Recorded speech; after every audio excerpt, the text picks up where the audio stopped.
Boa tarde a todos. O meu nome é Nilton Nascimento e sou diretor do Centro de Controlo e Monitorização do SNS.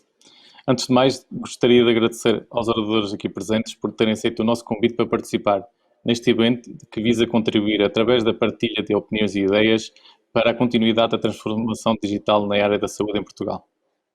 Sobre o tema desta sessão, o repositório único de meios complementares de diagnóstico e terapêutica, é a pretensão da SPMS dar continuidade à iniciativa de exames sem papel, através da constituição de um repositório centralizado para albergar a informação relacionada com o resultado da execução destes exames. Esta medida, inserida no Plano de Recuperação e Resiliência, visa criar condições para evoluir de modo a que todos os dados relacionados com os exames sejam armazenados e tratados de forma integrada, permitindo assim tirar máximo partido dos mesmos em prol dos utentes e do Serviço Nacional de Saúde. Para comentar esta pretensão, temos connosco ilustres oradores que passo a apresentar. Dr. Germano de Sousa é médico patologista pela Ordem dos Médicos e pela European Clinical Chemist. Atualmente preside a administração e é o diretor clínico do Grupo Germano de Sousa, do qual foi fundador e que inclui todos os centros de medicina laboratorial Germano de Sousa. Ao longo deste vastíssimo percurso, foi também diretor do Serviço de Patologia Clínica do Hospital Fernando da Fonseca e diretor dos Serviços de Patologia Clínica dos Hospitais do Desterro e dos Capuchos. Foi igualmente bastonário da Ordem dos Médicos. Também temos connosco o Dr. Rui Guimarães, médico especialista em anestesiologia, atualmente é presidente do Conselho de Administração do Centro Hospitalar de Vila Nova de Gaia Espinho. No passado, desempenhou funções como diretor clínico do Hospital Santa Maria Maior de Barcelos. Também foi assistente do hospitalar do Serviço de Anestesiologia do Hospital de Braga.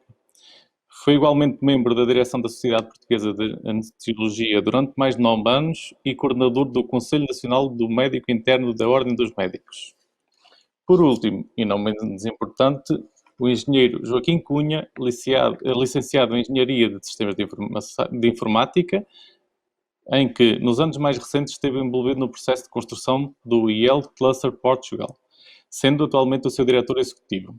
Boa parte da sua atividade tem sido dedicado à CASO, consultores associados de organizações de informática limitada, que fundou em 1983 e onde, desde então, tem exercido funções de diretor-geral. Para iniciar a partilha de opiniões nesta mesa redonda, lanço uma primeira questão que peço que cada um dos oradores comente.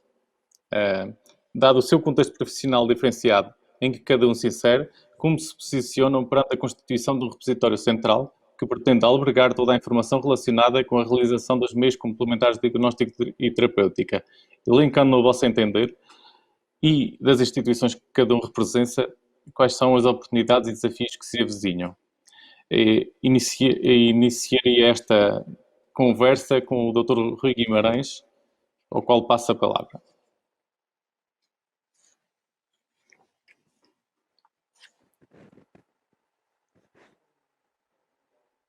Está sem som, Dr. Rui?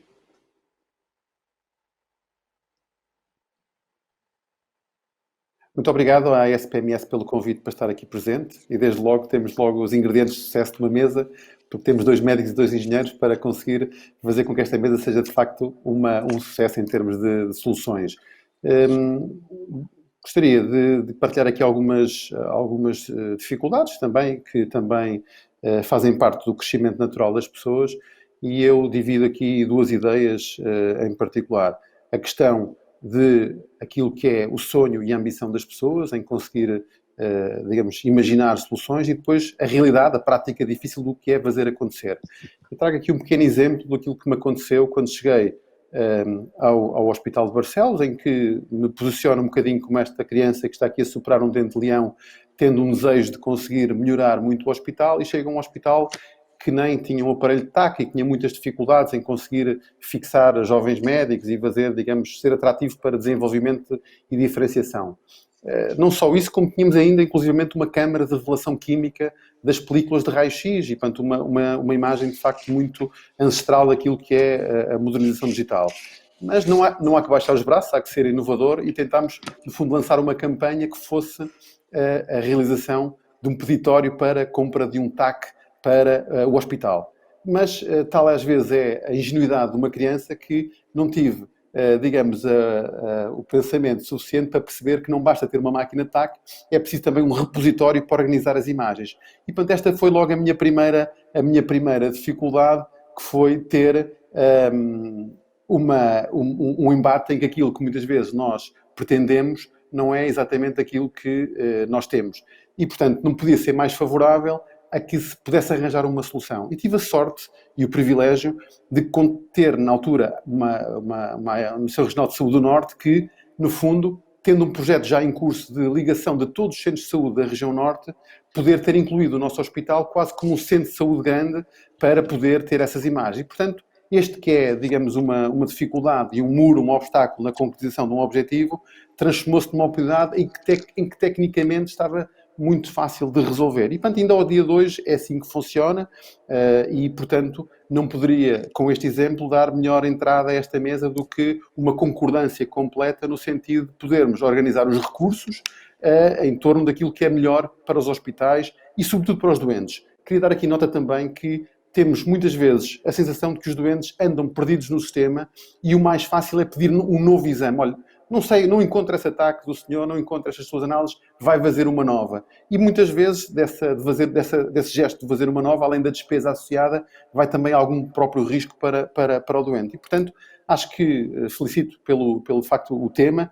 A SPMS tem feito um longo caminho, quer na desmaterialização dos exames, quer na desmaterialização das próprias receitas. Acho que somos um país ambicioso em termos de soluções e, portanto, há que dar este passo, há que conseguir fazê-lo. Há outras realidades muito próximas, por exemplo, os Açores têm também já os seus centros de saúde e hospitais interligados com o repositório único de imagens. A Irlanda, que conseguiu desde 2008, tem mais de 27 hospitais ligados ao repositório em que lhes permite a que um cidadão em qualquer parte do sistema esteja, de facto, ligado. E há depois a grande vantagem, que é colocar nas mãos, tanto falamos em literacia e a empoderar os nossos doentes, que é colocar nas mãos do doente, nas mãos do nosso utente, do nosso cliente, entre aspas, a possibilidade dele próprio ser dono do seu repositório e poder consultar a qualquer altura livremente. E, portanto, não só esta informação circula em paralelo, como circula também com ele como dono e como o owner do seu processo clínico. E, portanto, diria que o nosso país tem, digamos, todas as condições para passar daquela fase de superar o dente de leão à fase de implementação e conseguir, de facto, ultrapassar este desafio e conseguirmos, digamos, todos juntos trabalhar melhor.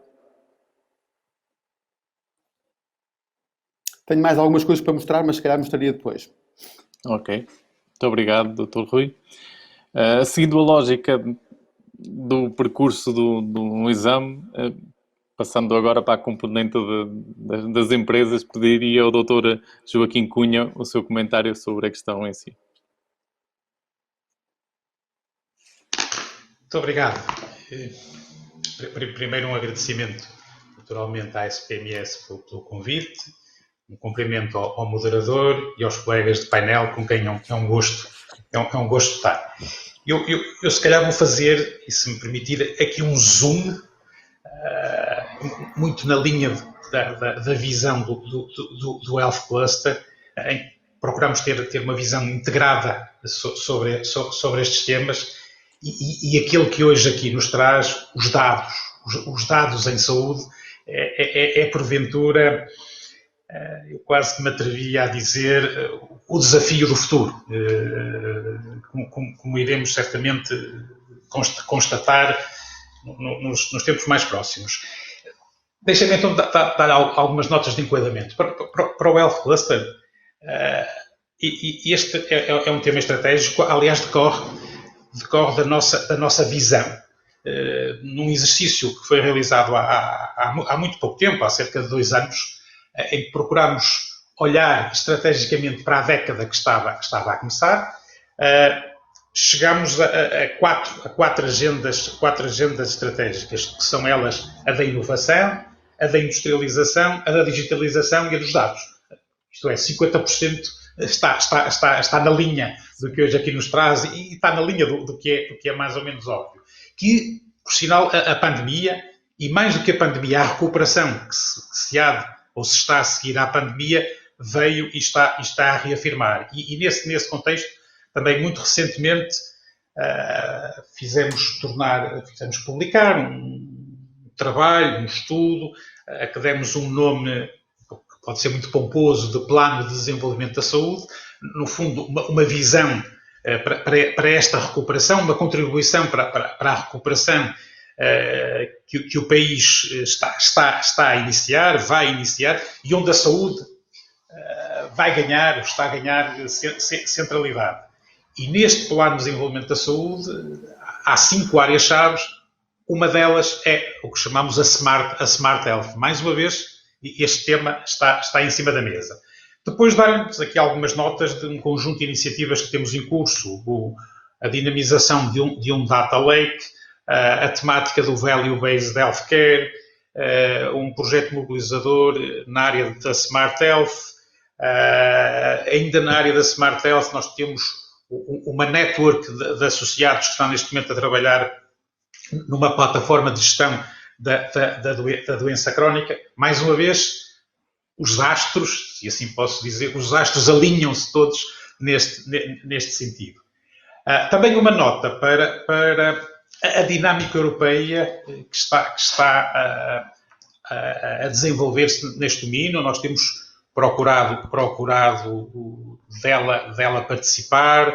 Fomos um dos subscritores da Joint Declaration, tendo em vista a criação de um espaço europeu de dados em saúde. Julgamos que o caminho vai muito por aqui.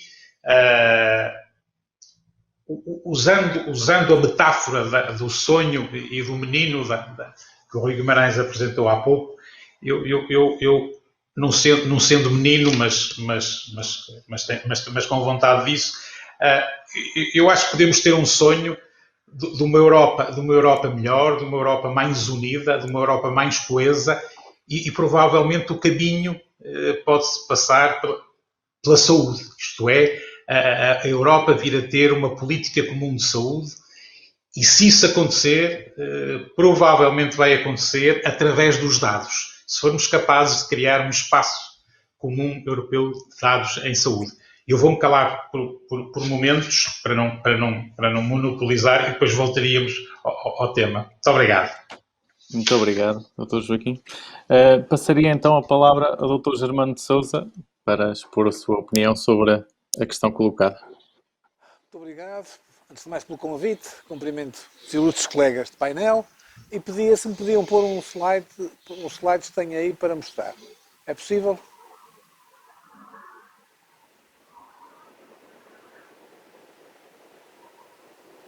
Ora bem, eu chamei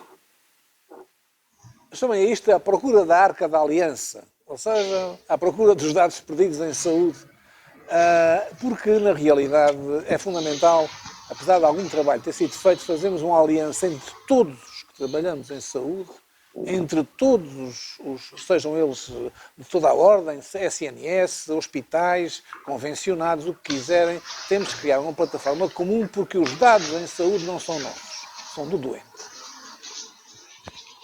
E só vos queria recordar que estes dados em saúde não incluem só meios complementares de diagnóstico, mas dizem respeito aos registros clínicos, aos sinais vitais, etc., às imagens, ao laboratório, etc., e que reparem no crescimento que tem havido.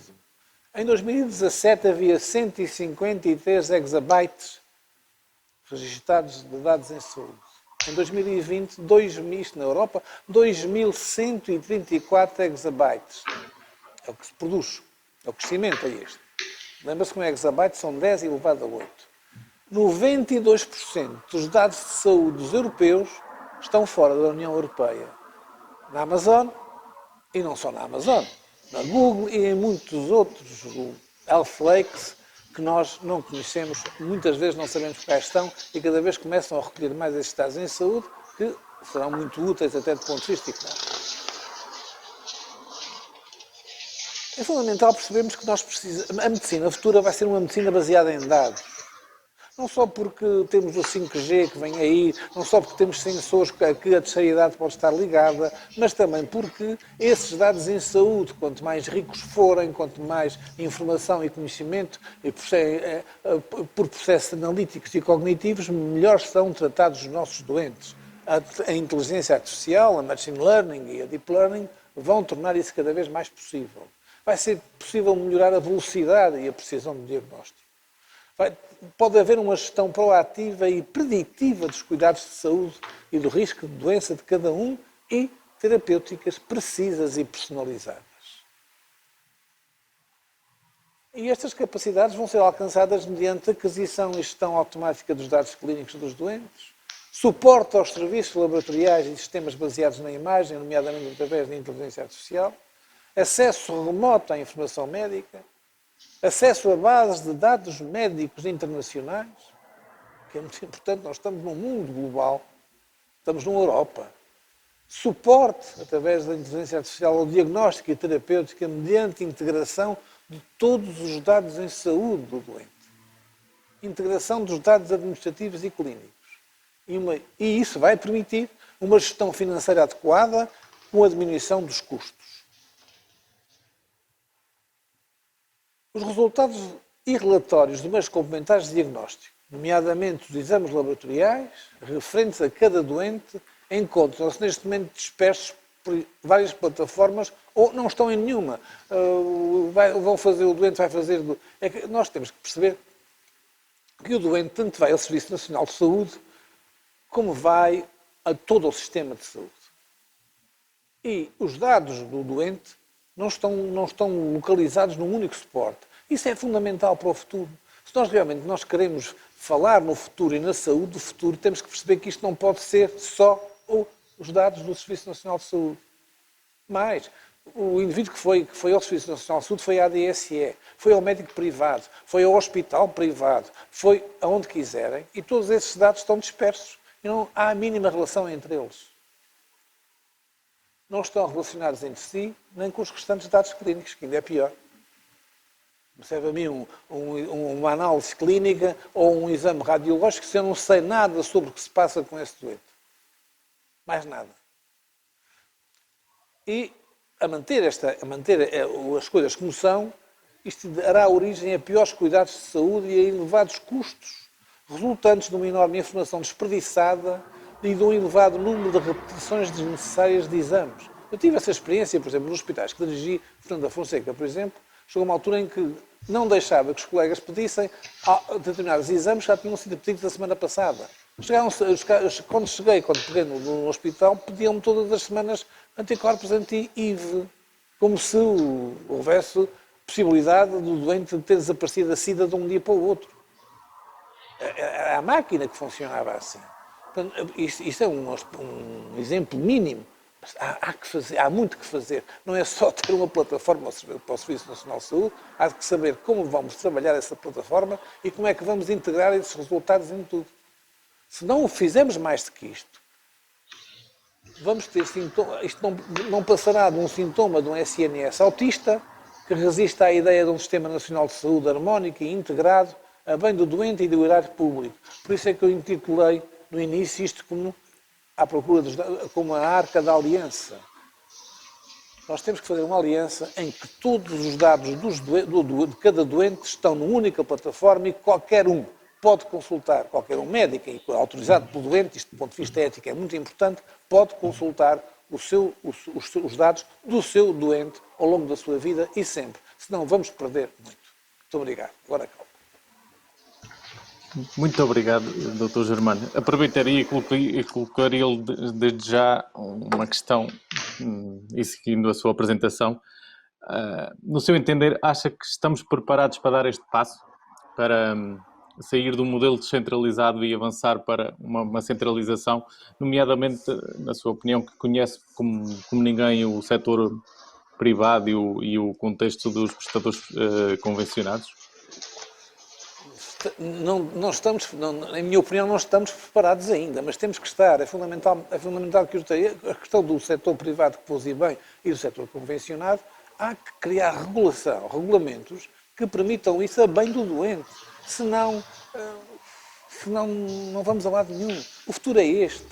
O futuro da saúde é a saúde digital e é a saúde em que todo e qualquer doente tem, todos os dias. Discuti isto quando fui conselheiro do Conselho Nacional de Ética de Ciências da Vida. Era uma das nossas preocupações como fazer para que o doente fosse dono dos seus dados e que todos os dados em saúde constituíssem um único dossiê consultável, naturalmente, digitalmente, eletronicamente, por todo e qualquer médico que dele cuidasse e quando um doente assim o entendesse, porque, do ponto de vista ético, os dados estão sempre do doente. Ou vamos mais além, ou então estamos mais uma vez a nadar num charco onde não saímos dele. Não, é louvável a intenção de uma plataforma para os hospitais do SNS. E o resto? Porquê é que não pensamos em grande? Porquê é que não vamos mais além? Deixo aqui esta pergunta. Doutor Joaquim, tendo a Health Cluster Portugal um vasto número de associados, como é que esta associação pode contribuir para chegarmos a este bom porto com o conhecimento que, como ninguém tem, porque todos os seus associados têm competências que podem ajudar tanto o Serviço Nacional de Saúde como todo o sistema de saúde a evoluir e, na sua opinião, como é que pode contribuir para esta evolução? Eu tentaria responder, talvez, indo buscar aqui algumas palavras-chave. Eu acho que o desafio que está aqui na nossa frente, relativamente a este tema dos dados em saúde, passa, de alguma forma, o professor Germano Sousa referiu isso, passa por cooperação, cooperação, cooperação, cooperação, passa por colaboração, colaboração, colaboração, colaboração. Isto entre a academia, os hospitais e as empresas, entre os públicos e os privados, entre os profissionais de saúde e entre estes e os cidadãos, entre as instituições, entre regiões, entre países, todos. O exemplo da vacina para a Covid-19 eu acho que é extraordinário. Não é? É extraordinário como é que a humanidade foi capaz de, em menos de 12 meses, desenvolver, testar, fabricar e a breve prazo inocularem na população esta vacina. Isto normalmente, como sabem, eram 10, 12 anos. O que é que foi necessário? Foi necessário recursos, foram necessários recursos, é evidente que sim. Mas foi sobretudo necessário ter uma visão, ter uma estratégia, ter uma liderança e ter inclusão. Foi preciso juntar isto tudo. Nós no Health Cluster Portugal procuramos, ainda que só por indução, porque de facto nós temos muitos associados, mas não mandamos neles. Não é? O Health Cluster não é uma holding que depois dá diretivas aos seus associados. Podemos induzir, podemos tentar trazer estes temas para cima da mesa e o procuramos trazer. E achamos que este tema dos dados não é por estarmos aqui hoje à volta da mesa a falar sobre ele, é mesmo o tema. Isto há aqui uma janela de oportunidade, porque, de facto, a saúde ganhou uma enorme visibilidade. Isto é, esta desgraça que foi a pandemia também tem uma parte positiva. Aproveitemos-la, a desgraça, essa já a temos, não é? Agora aproveitemos esta parte positiva. Depois, a questão da Europa. De facto, a Europa está a olhar para isto com atenção. Sabemos todos que na Europa as coisas são lentas, mas eu acho que há uma luzinha, há uma luz aqui ao fundo do túnel. E porque, na linha do que estava a dizer, eu pessoalmente acredito que a resposta aos grandes desafios que temos pela frente, na investigação, na gestão e na prestação de cuidados de saúde, vai passar pela utilização, eu diria, inteligente do potencial da digitalização e dos dados. Deixe-me só concluir dizendo que há o reverso da medalha. Isto é, há dificuldades. E as dificuldades são, no meu entender, duas ordens de grandeza. Uma, tudo que seja mudar é difícil. A energia consumida para fazer alguma coisa é sempre superior à energia para estar quietinho, não mexer e deixar estar. É preciso uma energia de ativação. E depois, porque há de facto um elefante no meio da sala, que é o GDPR ou o RGPD, e eu estou a dizer isto não no sentido negativo, isto é, eu acho que faz sentido este regulamento. Agora temos que saber trabalhar com ele, temos que o compreender, temos que tirar dele partido, porque isto leva-me também aqui a uma ou duas palavras-chave, e que tem a ver com a questão dos doentes e dos cidadãos, que é a questão da confiança. É importante que não haja nenhuma quebra de confiança relativamente a estes temas. Eu diria que quase temos que fazer um pacto entre todos, entre os profissionais e os consumidores, de que de facto isto é sério, isto vai funcionar mesmo, vamos mesmo empenhar nisto. E acho que se por aí formos, se calhar vamos ter sucesso. Temos que aproveitar aquilo que o RGPD, chamando-lhe assim, como não uma limitação, mas uma vantagem, não é? Exatamente.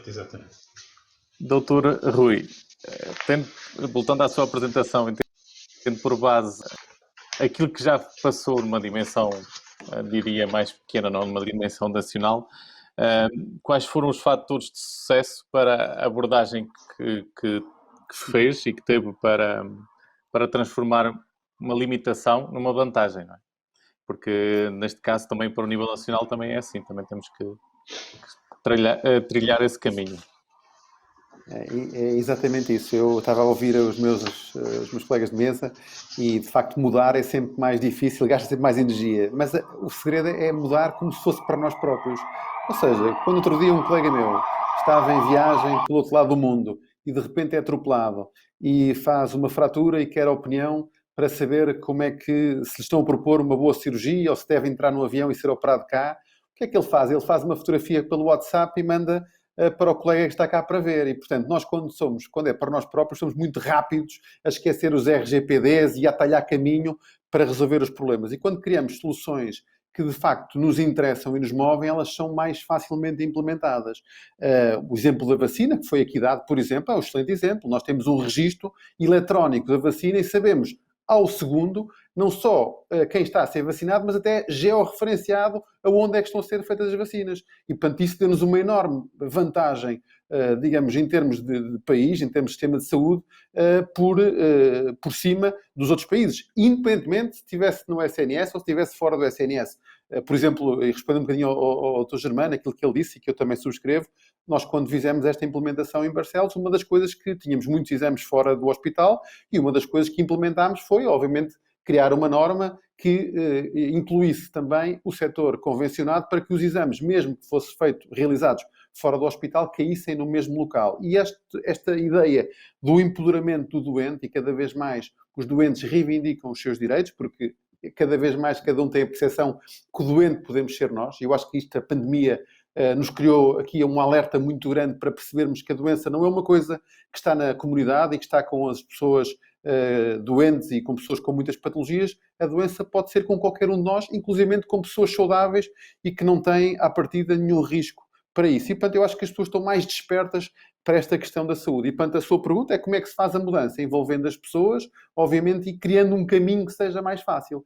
E tanto é que, por exemplo, no caso dos Açores, em que eles conseguiram ligar todo o arquipélago, centros de saúde e hospitais, já com o mesmo sistema e com o mesmo repositório, já há unidades hospitalares que, em vez de usar o seu próprio sistema para visualização dos exames, até vão logo imediatamente ao repositório, porque é mais rápido e mais intuitivo. Portanto, eles próprios perceberam que havia uma grande mais-valia. E quando vemos, por exemplo, que a Irlanda tem um sistema em que junta 27 hospitais e que conseguiu fazer, segundo eles, num tempo recorde de 18 meses, eu diria que Portugal não tem que ter medo nenhum dessa ambição, porque, de facto, temos pessoas que estão no terreno, que são pessoas que, digamos, pensam saúde independentemente do posicionamento que têm, e esta mesa é feliz nessa coincidência, ou seja, estamos a falar de uma coisa que é importante para os doentes, independentemente daquilo que seja, digamos, a tipologia de cuidados, setor convencionado, setor público, setor social, e conseguir entender que, de facto, isto é uma mais-valia para todos. E, portanto, não há aqui que ter nenhum receio e enfrentar esses elefantes todos e conseguir ultrapassar. E, portanto, se tecnicamente é possível, se tecnologicamente é possível, não há que ter nenhum receio. Queria dar o exemplo aqui do nosso centro hospitalar. O nosso centro hospitalar tem 4 unidades distintas, portanto, somos compostos por 4 polos físicos diferentes, e se estivéssemos a pensar, de facto, na dificuldade, também tínhamos que criar 4 subunidades. E nós já o fazemos nos nossos centros hospitalares em que os juntamos. E, portanto, qual é a diferença agora de juntar também com o Santo António, com o São João, que estão aqui todos muito próximos e que todos possam ter uma partilha imediata e grande em termos de imagens? Diria que é o sonho de qualquer profissional de saúde, porque aquilo que move, sobretudo, os utilizadores é o fator de termos capacidade de ter ferramentas intuitivas e rápidas.